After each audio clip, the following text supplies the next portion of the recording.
job. I like it when you guys talk back to me. I don't like it when my kids talk back to me, but I like it when you guys talk back to me. If we haven't gotten a chance to meet yet, my name is Dan Kohler, and I am a pastor here at the Alliance. Now, as soon as I say pastor, you might have different feelings, right? Many of you, it conjures up different feelings or a different understanding. One of my least favorite things, while I love getting to meet people out in the community, whether that's at like a coffee shop or at the gym, this last week, oddly, a large number of people got into a conversation with at the gym. Doesn't normally happen, but getting into conversations with them is, I enjoy connecting with the people, but there's always a moment that I don't like. And, somewhere in the conversation, we start talking about what we do, like for work. And up till that point, everything's been unfiltered. But then the moment I say that I'm a pastor, it's like the whole conversation's just over. Not all the time, but a lot of time. And so usually what happens is a couple of things. Either, they go to a church and they're like, that's so great. I love my church. That's cool. Great. God bless you. And then there's this other kind of end of the spectrum, and it's rarely neutral. It's either like, great, love my pastor, or this other kind of like hang your head in shame moment where you can see the wheels in their mind turning to review everything they just said in my presence. And then even sometimes they're like, hey, I'm sorry for what I said right there. I didn't know you were a pastor. If I knew you were a pastor, I wouldn't have said that, right? And so all of these sorts of things come up. Now, here's the reality. Most of the time when I'm talking with somebody, I don't say anything that would trigger those moments. I simply try to be like honest about what I do. And I have friends who are pastors, and they won't say that they're pastors. They'll say something else. But I feel like I have to be honest and say that I'm a pastor. But what comes along with that is something that I don't intend to happen. And here's why I think it happens, is because people are filled with shame. Now, I'm not talking about like the they did right or they did wrong kind of shame. I'm talking about they are filled with this moment and this understanding of the expectations in the conversation just changed. And now they're assuming things that I'm assuming about them. Even if I'm not assuming them, there's this perceived understanding that all of a sudden they don't measure up in my eyes. I'll tell you what, I do not like that. I don't like it for 1 second, because that's not why I'm out talking. Like, I'm at the gym, quite honestly, I'm happy if you don't ever talk to me at the gym. Right? I work out with Travis. Travis loves talking to people at the gym. I'm like, man, if you can talk, you're not working hard enough. So I don't mind people talking to me at the gym, but the reality is that that's not my goal. That's not my goal to make people feel guilty about something in their life, but it does show the power of shame. Even if it's a perceived shame, even if it's not a real shame, shame is an incredibly powerful thing. I love the definition that shame expert, that's a real thing, somebody who studies shame, author and scholar Brené Brown defines shame this way. She says, shame is the intensely painful feeling or experience of believing that we are flawed and therefore unworthy of love and belonging. Flawed and therefore unworthy of belonging. We're going to put that up for you there. Now, I don't think that many of us would argue that people are just flawed in general. I mean, that's just everybody's flawed. I'm not perfect, you're not perfect, but there's a bit of a breakdown where shame gets to play the moment that we allow that flawed understanding to impact our value, to impact our feeling, to impact our sense of well-being and value, inherent value that we have. Now, when we're talking about church, sometimes shame comes in when we talk about like good or bad, right or wrong. And while I think shame includes some of those things, that's really not what I'm talking about. I think for the most part, we have a way of dealing with some of those things. What I'm talking about is the kind of shame that comes in when we feel like we just don't measure up. Right? Maybe we don't measure up as a mom or a dad. Have you ever just felt like, I'm not cutting it. I'm just not measuring up. I feel like a failure as a mom or a dad or as a grandparent, or maybe as a son or a daughter. You just feel like you're not measuring up, like you can't do what you need to be doing. There's times as a spouse, I've felt like I can't do what I need to be doing, and I can't do it well. And guess what happens? Shame comes in, and it's that nagging shame that says, you're not enough. You're not valuable. You're not worth being loved. We could have shame for all sorts of reasons. Maybe you feel like you just can't cut it or can't hack it. Shame comes in when you feel at around various accomplishments. Maybe it's at work or in some other aspect of life. You're just not measuring up. You're not doing what you feel like you need to do, and shame starts to play in. It's an incredibly powerful and overwhelming thing. Now, here's also what I believe about shame. Shame is something that we want to avoid. We don't like feeling shame. We don't like feeling pain or discomfort. Oftentimes, we're prone to get around those things. We're prone to try to figure out how to get around shame or how to get around discomfort or how to avoid those feelings. But here's what I believe. I believe shame is not something that can be gotten around. It's something that has to be gone through. The way out of shame is not going around it, it's not avoidance, it will come back. You can only go through shame, and I believe that if we look at another story of encounter with Jesus, we can find the way through. If you have a Bible, I want to ask you to turn to John chapter 4. We're going to start in verse 4. If you don't have a Bible, that's all right. We're going to be having it up on the screen. We also, you're able to download the Bible app. You can follow along there on your phone or tablet if you'd like. Now, before I read it, this is a really long story, okay? And don't worry, some of you are thinking like, I know this is where you slow down, and you're going to spend a lot of time talking about this, so if it's a long story, we're going to be here even longer. I'm going to do my best to highlight, okay? But I don't like reading part of a story. You don't tell your kids just part of a story, right? Or you don't tell people, you try everything that matters. This all matters. It's a long story, so buckle up. Starting in verse 4. Now he had to go through Samaria. This is about Jesus. Now he had to go through Samaria. So he came to a town in Samaria called Sychar, near the plot of ground Jacob had given to his sons. Jacob's well was there, and Jesus, tired as he was from the journey, sat down. It was about noon. When a Samaritan woman came to draw water, Jesus said to her, "Will you give me a drink?" His disciples had gone into town to buy food. The Samaritan woman said to him, "You are a Jew, and I am a Samaritan woman. How can you ask me for a drink?" For Jews do not associate with Samaritans. Jesus answered her, "If you knew the gift of God and who it was that asked you for a drink, you would have asked him, and he would have given you living water." "Sir," the woman said, "you have nothing to draw with, and the well is deep. Where can you get this living water? Are you greater than our father Jacob, who gave us the well and drank from it himself, as did also his sons and his livestock?" Jesus answered, "Everyone who drinks this water will be thirsty again. But whoever drinks the water I give them will never thirst. Indeed, the water I give them will become in them a spring of water welling up to eternal life." The woman said to him, "Sir, give me this water so I won't get thirsty and have to keep coming here to draw water." He told her, "Go call your husband and come back." "I have no husband," she replied. He said to her, "You are right when you say you have no husband. The fact is you have had 5 husbands, and the man you now have is not your husband. What you have just said is quite true." "Sir," the woman said, "I can see that you are a prophet. Our ancestors worshipped on this mountain, but you Jews claim that the place where we must worship is in Jerusalem." "Woman," Jesus replied, "believe me, a time is coming when you will worship the Father neither on this mountain nor in Jerusalem. You Samaritans worship what you do not know. We worship what we do know, for salvation is from the Jews. Yet a time is coming, and has now come, when the true worshipers will worship the Father in the Spirit and in truth. For they are the kind of worshipers the Father seeks. God is Spirit, and his worshipers must worship in spirit and in truth." The woman said, "I know that Messiah, called Christ, is coming. When he comes, he will explain everything to us." Then Jesus declared, "I, the one speaking to you, I am he." Now, there's a lot going on in the story. There's a lot of richness in the story. And quite honestly, you could look at a lot of different things throughout here, and we could go in different directions. And there's one specific direction I want to go in this morning. It's going to teach us how to get through shame.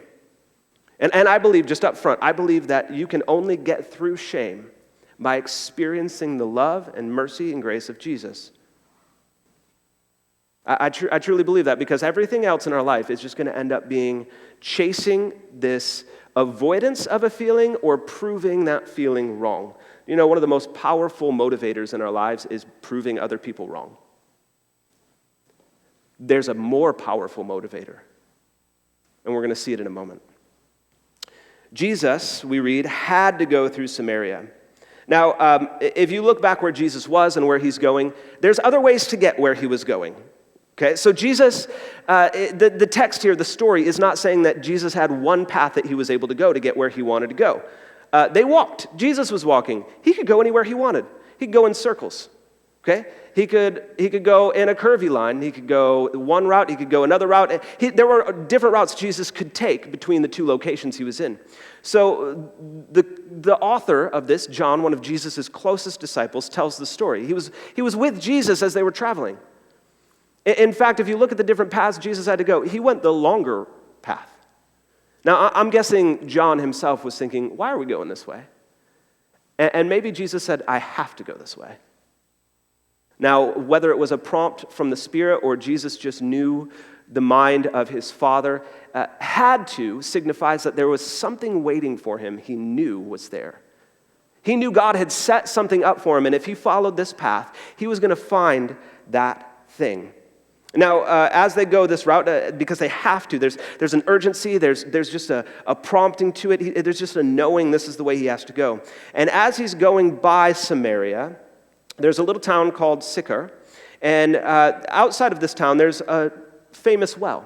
It's famous because it's always fresh. It's a rare well that doesn't just have good water in it, but it has good water in it because it's not just dug down to where water seeps in and they can kind of get this filtered water. There's a river flowing under the well. And in fact, you could still go to this well today that they believe is the one talked about here, and it's still running fresh.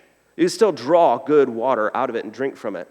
And so it was a very famous well. It was dug by Jacob. Jacob had this moment with God of wrestling, and he set up monuments. Sometimes he dug a well. This is one of the locations he dug a well. It was an important encounter spot for a lot of people throughout the history of God's people, encountering the presence of God. So it was famous for a lot of reasons, not just because it had good water, but because also it was a spiritually significant place. But it's outside of this little town called Sychar, which is part of the city of Samaria. And Jesus stops there, and as he's stopping there, it says it's about noon. So it's hot in the day. They're in the desert. Okay, think about like August, beginning of August weather here, middle of the day. It's blazing hot. So Jesus sits down, and he's by this famous well. We read in verse 7 that when a Samaritan woman came to draw water, Jesus speaks to her. He engages her. Now, before we get into the rest of it, it's just worth noting that there's this Samaritan woman that comes out to the well, and that's not odd. That's fine. That's where they draw water from, okay? But what's odd is that it's in the middle of the day and that she's all alone. Now, we're going to get into kind of a character portrait of this woman in a moment, and I just want, if you've heard this story a lot before, maybe even if you've grown up in the church, I want you to lay aside what you expect about this woman and really accept what the story has to say. Now, if you didn't grow up in church, this is the first time you're hearing the story, you are in the best possible spot this morning. Like, you are free from all of the baggage that some of us have to deal with. But there's a Samaritan woman. She comes in the middle of the day. That's not usually when they would draw water. They would either do it in the cool of the morning, cool of the evening, or if they had to go at any time, they would also bring somebody with them. So it's not odd that a woman is drawing water. It's odd that she's doing it at this time and that she's doing it alone. It's just not safe for women to be alone. It's actually not safe for most people to be alone, let alone a woman. But here she is in the middle of the day when nobody else would be at the well, all by herself. And Jesus speaks to her. He says, "Will you give me a drink?" Not an odd request. Hot day, well of water. Now, he was all alone. At this point, his disciples have gone into town to buy food. But this strikes the woman's curiosity. She can see by whatever he's wearing or however he's talking that he's not a Samaritan like her. He's actually Jewish. And so he catches her curiosity, and she responds to him. She says this in verse 9, "You are a Jew, and I am a Samaritan woman. How can you ask me for a drink? For Jews do not associate with Samaritans. Now, a little bit of history, if you're not familiar with Jews and Samaritans, they were at one time a part of the same nation. And they started to kind of fight inwardly. There was almost like a little bit of a civil war, and they split into two kingdoms, the northern kingdom and the southern kingdom. In the southern kingdom, Jerusalem was the headquarters, it was the capital. In the northern kingdom, Samaria was set up as the capital city. And they went to war a lot over the years. But they had the same core, they had the same history, they had the same beliefs in the same God. But along the way, the Samaritans also intermarried with other religious people, with other nations, and they became kind of like a filthy blood. They kind of became like a half-blood Jew. They weren't pure. They did everything they weren't supposed to do in worshiping other gods and intermarrying with other nationalities, and that's not how they were supposed to live. So Jews considered them as Gentiles. They did not consider them as Jews. They were unclean, so they didn't even associate with them. Because as a Jewish person, if you touch something unclean, you become unclean. Now, the woman is noticing this, but here's the thing. Like, if you've been with us for the last few weeks and you've seen the stories of Jesus' encounter with other people, you're going to notice something. That every time Jesus comes up with something unclean and he touches it, he doesn't become unclean, it becomes clean. So you need to capture that as we go even into this. The woman's like, what are you doing? Like, we don't associate together. You're a Jew, I'm a Gentile. Why are you even talking? Like, you're doing the wrong thing. I'm just out here trying to live my life. You're asking me for a water? You don't even like us. Why would I do you a favor? And Jesus responds to her in verse 10. Jesus answered her, if you knew the gift of God and who it is that asks you for a drink, you would have asked him, and he would have given you living water. So the woman asked the question, why are you asking me for a drink of water? You're a Jew. I'm a Samaritan. I have no problem with that, but you do, and I know that. So why are you even asking me for a drink of water? And Jesus doesn't say anything about his need. He doesn't say anything about the Jew-Gentile relationship. In fact, I love Jesus because he so often cuts around and rephrases things, reframes the situation. Because at the end of the day, right here, this story is about questions. It's about really good questions. It's about impactful and questions that allow us to encounter the presence of God. But the problem is the woman's asking the wrong question. She's asking the question, why are you interacting with me? You're a Jew, I'm a Gentile. He's like, no, if you understood the gift of God, if you understood what was available to you in the presence of God today, you'd be asking a different question. If you knew who I was in your presence, you'd be asking a different question. You see, the problem wasn't with the correctness of her question. The problem was it was in the wrong direction. And Jesus circumvents the question. He says, listen, if you knew the gift of God and who it is that's asking you for a drink, like if you knew what was available to you in the presence of God and who I am, you'd be asking for something entirely differently. In fact, there's this thing, Jesus says, there's a living water that you can have. There's a living water you can have. Now, the woman doesn't really understand this. She says in verse 11, sir, the woman said, you have nothing to draw with and the well is deep. Where can you get this living water? Now again, this kind of goes back to how this well is working. They would call that river running underneath the well that's supplying the well, they would call that living water. And she's like, listen, I'm not sure we're talking about the same thing because here's the living water and you don't have anything to draw from. So how would you give me water? You just asked, like she's getting a little bit confused at this point. She's like, I'm not sure if you're just giving me a hard time or if you're a little bit nuts, okay? Sir, you have nothing to draw with. The well is deep. Where can you get this living water? In fact, she goes on. She says, are you greater than our father Jacob? Now, they're in a patriarchal culture. Like the spiritual fathers, their forefathers were incredibly important. They held them up as almost divine, not quite, but almost divine, incredibly important. To say that you were better than the father Jacob was a slap in the face to everybody that's come before you. And it was an incredibly prideful statement. So she's like, wait a second, you don't have anything to draw with. Oh, wait a second, you might be talking in a metaphor. Do you really think you're better than Jacob? Well, where are you going to get this living water? You don't have anything to draw. You're not better than Jacob. He built this well. He dug it out. He drank from it himself. He fed and watered his livestock around it. You're not better than Jacob. She's trying to make sense of what's going on in her mind. Jesus responds to her again in verse 13. He says, Jesus answered, everyone who drinks this water will be thirsty again. Okay, so he starts recognizing that maybe this woman isn't quite catching on to his gist. He's not quite catching what he's trying to, or she's not quite catching what he's trying to communicate with her. So he starts to make things a little bit more plain, a little bit less metaphor, a little bit more straightforward. And I imagine he's pointing at the well. He's like, everybody who drinks from this well, everyone who drinks this water right here, this good water, the best water in the area, anybody who drinks from this water, they're going to be thirsty again. It doesn't matter how often you come back to this well, it is not going to satisfy, not for long. It will satisfy your physical needs, but it's not going to satisfy, and this is where Jesus gets into the metaphor of things a little bit more. He says it's not really going to satisfy. Now, I think if you or I were sitting there listening to this and didn't know the rest of the story, we'd probably be just as confused as this woman. Like, this guy is not talking straight with me. He says, whoever drinks this water will be thirsty again. But, he says in verse 14, whoever drinks the water that I give them will never thirst. Indeed, the water I give them will become in them a spring of water welling up to eternal life. Now, this is beginning to get significant for both the woman and Jesus, because Jesus is drawing a little bit from their combined collective scripture that both of them were raised on, that she has some level of access to, some level of understanding in her history.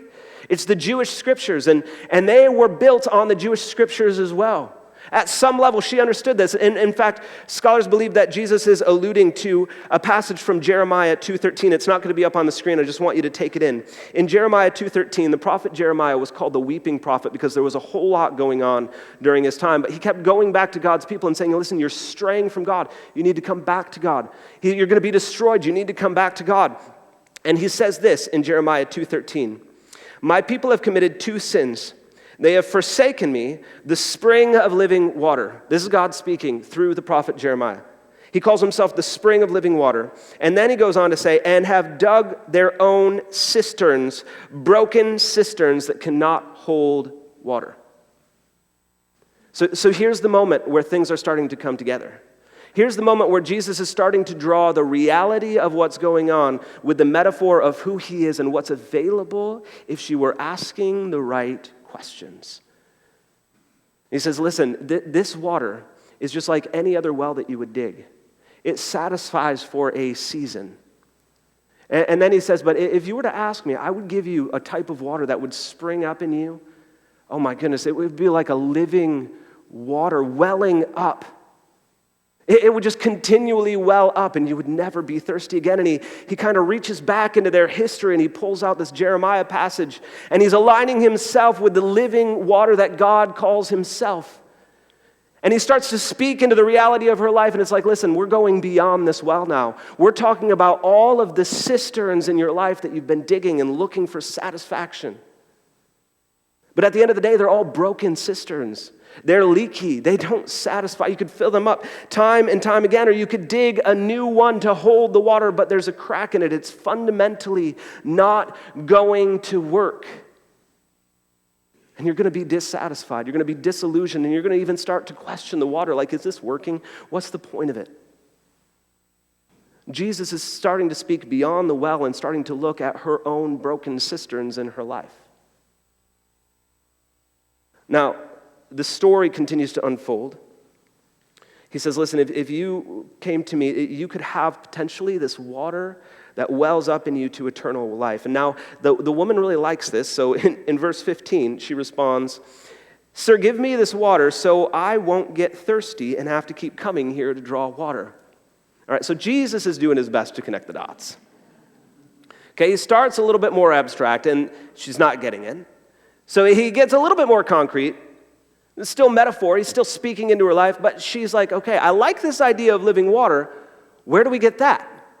Like, are you going to give it to me? Like, I would love this living water because I'm so tired of walking out here in the middle of the day by myself to draw water time and time again. So if there's a well that I only have to go to once, will you just point me in the direction? You don't even need to get it for me. I'll get it myself. And Jesus, interestingly, says this. He told her in verse 16, go call your husband and come back. Now, if I were her, and my guess is if you were her as well, and she says, I like what you're saying, where's this water? And Jesus' response was, go get your husband. I'd think, all right, now I know you're crazy because I said yes, and you didn't tell me where this water is. You just told me to go get my husband. That's not even part of the conversation. Like, Jesus, you said you have this living water. I said yes, and your response is, so go get your husband. Now, a couple things possibly happening. In her mind, I'm thinking she sees Jesus as dodging her request. He's just flat out changing the topic. He's flat out changing the subject. And I think if I were in her position, I'd probably think the same thing. But that's not what Jesus is doing. In fact, what I believe is Jesus is about to lead her right through her broken cisterns. I think Jesus is about to lead her right through and into the fulfillment of her request, but not around, through. And so Jesus asks, please go get your husband. Now this is a cue because we've read the rest of the story. We see what happens next. She responds, I have no husband, she replied. Verse 17, I have no husband. Now, truthfully, she's being honest. She does not have a husband, and Jesus picks up on this. He continues in verse 17. Jesus said to her, you are right when you say you have no husband. The fact is you have had 5 husbands, and the man you now have is not your husband. What you've said is quite true. Now, I've heard some things about this part of the story, and quite honestly, this is one of the most significant portions of the entire story. There's a lot in here. We're really not even going to dive into the worship and spirit and truth and all. Like, that's a great section. And that's where I hear a lot of pastors, when they're talking about this section, that's where they want to go. But what I've heard is that Jesus is pointing out this woman's sin. She must be a prostitute. She must have been unfaithful to him. She must have been doing something wrong. And for most of the teaching that I've heard in this story, the fault in this entire story is laid on the woman. But what I'd encourage you to do, even throughout this week, is just reread the story and see if any of that is in this story. Where does that come from? Let me give you just a quick little cultural tidbit, and that is this, that if the woman were doing the things that we've accused her of doing, she would not be able to have 5 husbands. Now, marriage worked a little bit different in that culture than it did in ours. This woman, culturally, in just about any culture you went to in this time, women had very little power in their marriage. So they were often given into marriage, and then they had to stay in the marriage, and it was the man who had all the power in the marriage in terms of whether it continued or didn't. Now, at least from the Jewish side of things, and we don't know exactly what bits of this the Samaritans picked up, but at least from the Jewish side of things, by this point, there was a school of Jewish thought that believed that any level of divorcing and any level of misstep from your wife was enough to dismiss her in the marriage. It got to the point where if she burned the dinner, that was grounds for divorce if you wanted it. You didn't have to, but it was enough that if she made any mistake in the marriage, you could just divorce her and send her away. And the woman couldn't do anything about it. Now, this is where I want to paint a little bit of a portrait of the woman, because I don't think we have the portrait of a prostitute. I don't think we have the portrait of an adulteress. Here's what I think we have the portrait of. Somebody who has been rejected time and time again. If she were an adulteress, the second or third or fourth or fifth husband probably wouldn't take her in. I mean, just culturally, that makes you off limits. You're no good. I mean, that's bad in and of itself, but now we have a woman that's been through 5 marriages and she hasn't had the power to end them, and there's a good likelihood they didn't end because she was unfaithful. There's a really strong likelihood that she was sent away time and time again, to the point where Jesus says, even the man you have now is not your husband. And I don't think Jesus is laying out everything that she's ever done wrong. I don't think Jesus is laying her own story at her feet and saying, this is why you're a miserable Samaritan. This is why you need me so much, because you're rotten. You've done everything wrong up to this point. I think Jesus is revealing, like, even now you're with the 6th man, and you can't even get married to him because you're just so afraid. You're tainted goods. I think what we have is the picture of a woman who is just deep in shame and starting to believe, why would anybody want me? If I don't live with him and just sleep with him and give him whatever he wants, then nobody will ever have me. I've been married. I've been cast out 5 times. Nobody wants me. It's so bad that now she's coming to the well alone. I think she came alone, not because she's done so much wrong, but because nobody likes her. I think she has very few people around her, and she's just gotten to the point where she's just used. And she's learned how to be a strong and independent woman because everybody else has let her down. I think maybe she even lives with this voice of shame that says, listen, I'll show them. I'll be enough on my own. And this is right where Jesus meets her. This is the encounter moment where Jesus meets her and he starts asking her questions and she starts responding. He's like, no, you're asking the wrong questions. And then she says, finally, give me some of this living water. And he says, oh, I'll give you living water. Let's talk about your husbands. In this moment, I think all of the shame of her entire story is coming back to the surface. And here's why I think that, because after all of this, the woman says to Jesus, sir, I can see that you are a prophet. Now she's the one that's not asking the follow-up questions anymore. She's like, hey, let's talk. You got a gift. You're a prophet. Our ancestors worshipped on this mountain, but we Samaritans worship on this mountain. Which one should we do? Have you ever shared or overshared really vulnerably, and then maybe the next day you wake up and you're like, I feel a little embarrassed. I call it a vulnerability hangover. Have you ever had a vulnerability hangover? Where you shared too much. You let too much out of the bag, and now you're feeling exposed, and you're not sure what's going to happen with it anymore. And so you start trying to gain it back.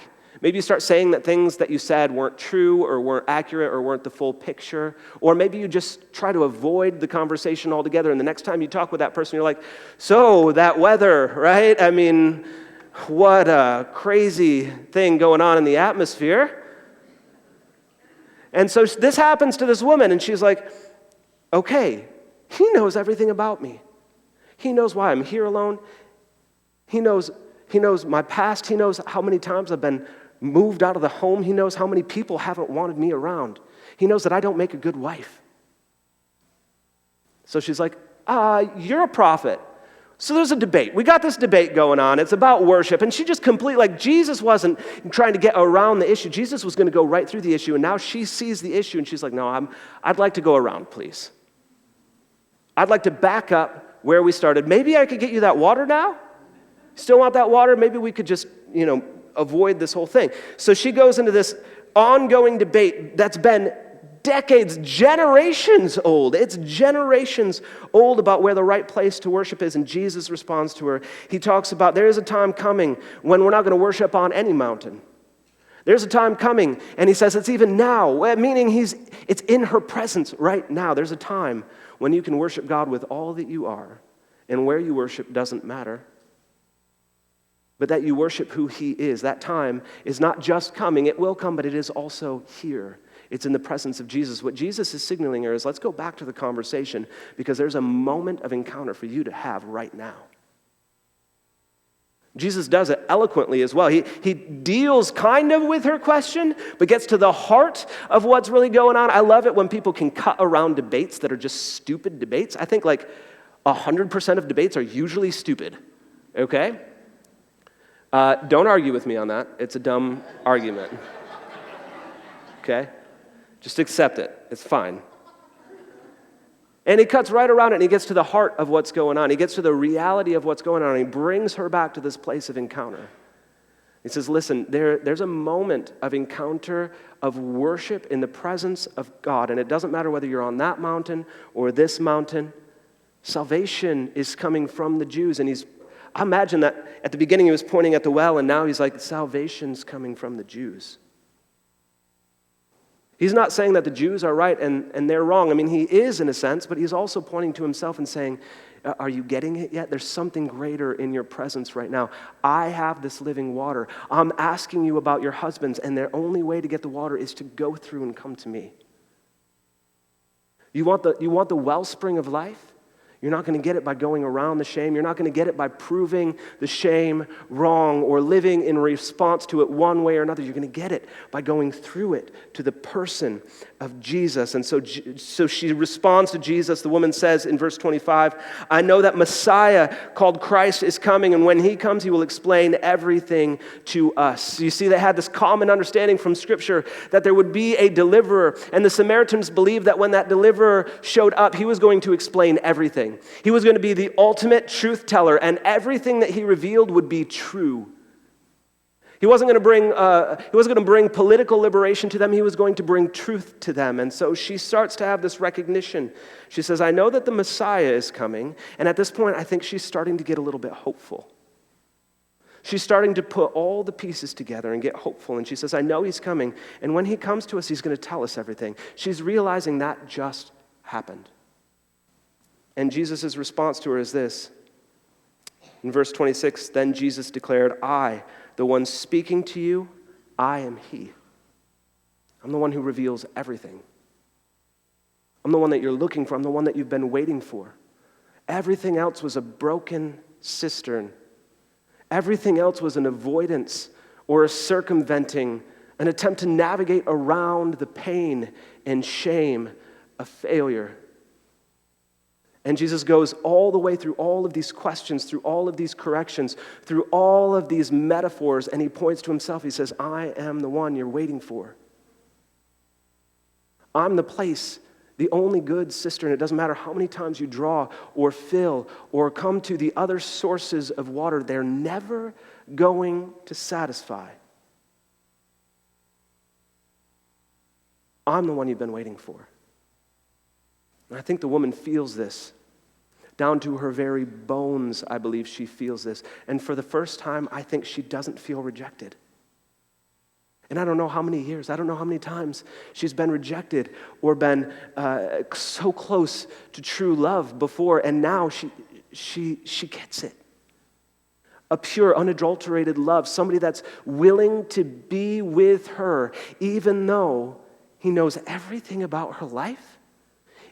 Now, I would encourage you, go back and read through that narrative. There's not one note of condemnation in Jesus' voice. There's only revealing. Any of the shame that the woman is experiencing is already there. It's been put on her by people around her. It's been put on her by her own experiences and her own failures, at least what she perceives as a failure. And I think Jesus looks right at her, and he looks at what she thinks are her failures, and he says, you know what, this is actually a beautiful moment for you to encounter my love. And he leads her right through it. In fact, here's what I want you to grab hold of about encounter this morning. If you want an encounter with Jesus, you're going to need to pay attention to that shame. You're going to need to pay attention to your failures, your perceived or actual failures, because here's what I believe to be true. Our failures create fertile ground for encounter. Our failures create fertile ground for encounter because there's an understanding about our shame and about our failures that we can't undo. There is not a single person alive who can go back and fix something that happened. It doesn't matter whether it happened to you, or happened because of you, or happened near you and you were part of the thing. You can't go back and you cannot change that. But what we see from this story is that an encounter with Jesus in the midst of everything that feels like failure, in the midst of everything that feels like shame, is the very seed bed that God wants to work in, that Jesus works in the midst of in order to give her an encounter with his life-giving water. I think if the woman said, I want this life-giving water. I'd love to never have to draw from this well again. If you just show me where the well is, I'd love to have it. He could have pointed right to himself, and he's like, listen, I'm the life-giving water. All you need to do is put your trust in me. I think there's a reality of her that would always question who she is. She's like, that's fine, but I have to go back to this guy who won't even marry me. This is the sixth one. At least I'm not being rejected. So you want to give me life-giving water, but what about that? And Jesus goes straight there. Jesus goes straight to the heart of the problem every single time. The problem that we would love to just ignore or we would love to just move past, Jesus goes through it because he knows that it's our failures, it's our shame that is the fertile seedbed of encounter with him. Every single time. I can't think of a single encounter with somebody where their shame in the presence of God was not undone. I can't think of a single encounter that I've heard throughout history, in friends, in books, in blogs, in articles, in videos. I can't think of a single encounter somebody has had in the presence of God that didn't deal with the shame and failure of their past. Not in a condemning way. Like, nobody loves to have their faults pointed out, but that's not what Jesus is doing. Jesus is leading her through what she has taken on as her own shame. If she's at fault for anything, it's owning something to be true about herself that is not true, and Jesus corrects it. I would love to hear the follow-up conversation that happened after this. I would love to hear all of the things that happened. It gets a little chaotic. She gets up and she leaves. And she goes back into her town and she tells people, come look at the person who told me everything there is to know about me. Come see the guy who told me come see the truth teller, the one we've been waiting for is here. He told me everything about myself. Well, they already knew it. You can't be from a small town, be with 6 different guys in marriage, and not have the town know about it. You can't do that today, let alone then. Come tell me come see the person that told me everything that you already know about me. And now I think she's speaking from a place that is starting to be free from some of that shame. Starting to be free from that. She's willing to talk about it now. She's willing to deal with it. She's willing to address it because she hasn't been up to this point. She hasn't been able to deal with it herself up to this point. She keeps going back to these other cisterns that are broken and they're not holding the water, but now she encounters Jesus and she's like, this is the one I've been waiting for. This is the one who undid me down to the very core of who I am. One of my favorite stories it's a popular one. Pastors use it a lot, so forgive me if you've heard other pastors use it. But in Narnia, the series from C.S. Lewis, The Chronicles of Narnia, one of my favorite stories in the entire series is when there's a boy named Eustace, and he's a rotten little boy, okay? He's a rotten little boy. And his greed, his own desires, his own hunger for something other, his own pursuit of broken cisterns leads him to this place of cursed gold, and the curse results in him becoming a dragon.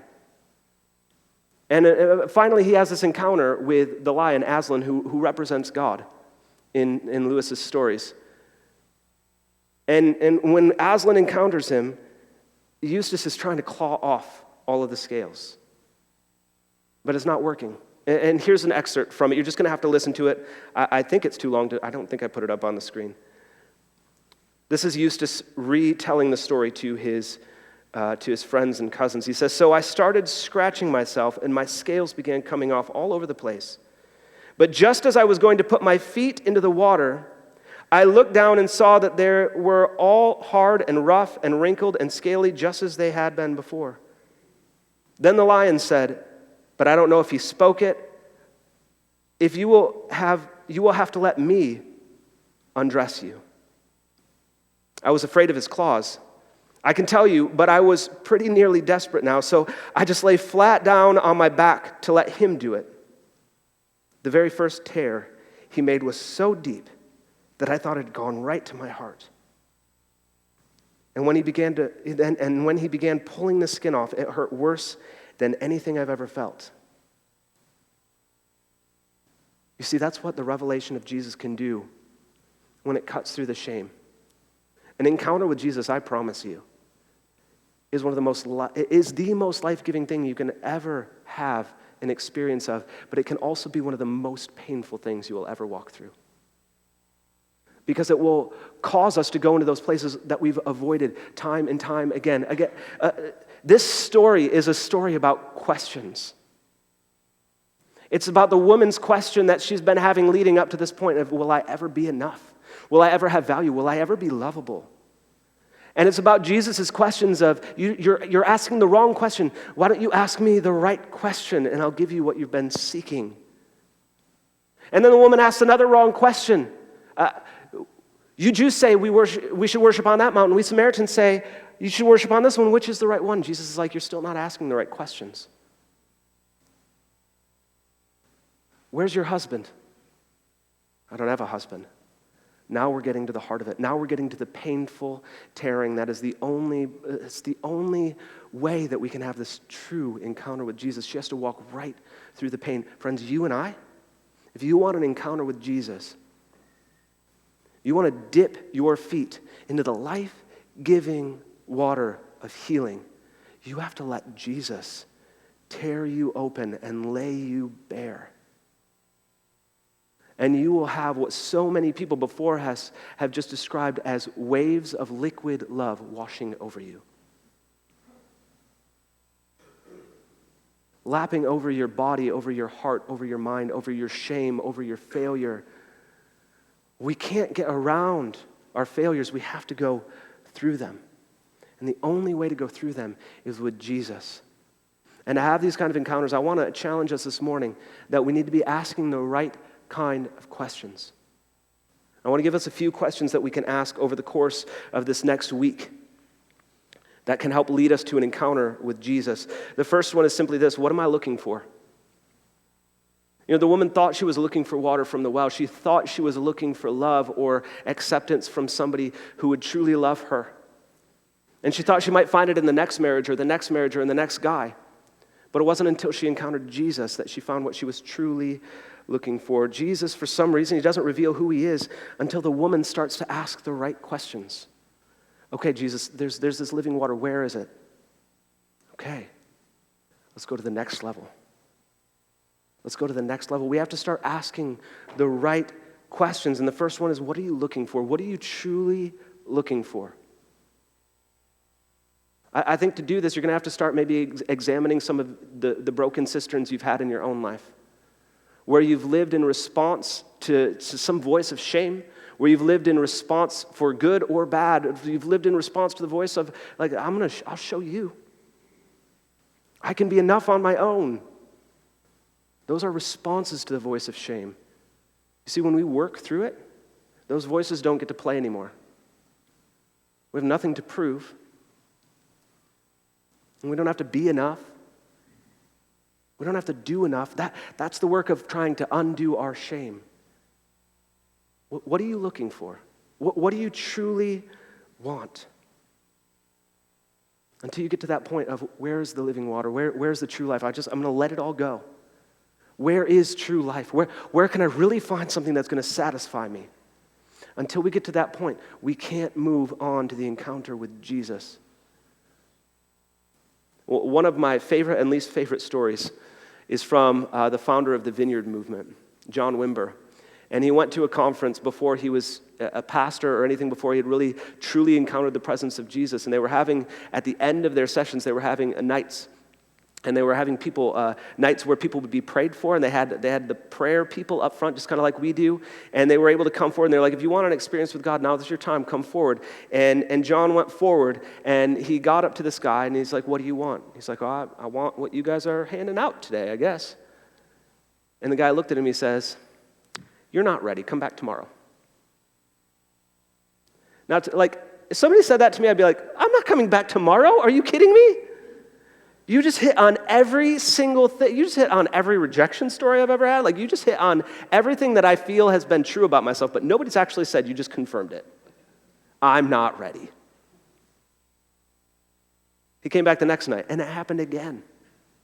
You're not ready yet. Come back tomorrow. And then he came back the third night, and he found the guy. And the guy said, what do you want? And he just started crying. He's like, I just need Jesus. That's what I need. I need Jesus. I don't know what he has for me tonight. I just need Jesus. And the guy didn't lay hands on him. He just hugged him. That was the encounter. He just hugged him. He didn't even pray for him. He just hugged him. And in that moment, he had an encounter with the Lord that changed the trajectory of his entire life. What are you looking for? We have to do the digging, because until we do, we're not ready. Jesus had to go the way he went. He had to go because she was ready in that moment to be met and encountering the love of Jesus. When we ask the question, what are you looking for? It's going to get us ready for that moment when Jesus has to go our way to meet us. There's another question I want you to ask. It's, what do you need to know? So often this is a question that's going to get us to that shame. What do I believe about myself? What do I need to know? What am I looking for? It explores our cisterns, but what do I need to know is about the things that we believe to be true about ourselves. Going back to Brené Brown, she says everybody in the midst of their shame is telling themselves a story that they believe. What's the story you're telling yourself? What do you need to know? This woman needed to know that she wasn't going to find what she needed in the midst of the husbands that she was after. She needed to know that somebody else knew her story and wouldn't condemn her for it. The one she had been waiting for wasn't willing to condemn her or reject her or send her away, but to receive her. What do you need to know? What has been the lie and what is the truth that you need to embrace? Oftentimes that what do we need to know is the very thing we avoid. It's the hurt and it's the pain and it's the shame. Some of us, our brains have worked with us to help us do that, and we don't even remember what we need to know. We repress them or we suppress the memories because it's too much, and Jesus wants to lead us through it, not around it. He wants to lead us through it. So we have to be honest with ourselves about what are we after, and then what do we actually need to know? What do we need to know about ourselves? And that thing is usually a lie that Jesus wants to replace with the truth. And there's one more question. What do I need to say? What do I need to say? This woman needed to learn how to confess the truth of who Jesus was. She didn't just say it to Jesus. She said it in front of his disciples. She said it in front of her entire city. She confessed, come see this person who's told me everything I need to know, or everything I've done. He knows everything about me, and she just says it. He's told me everything I've done.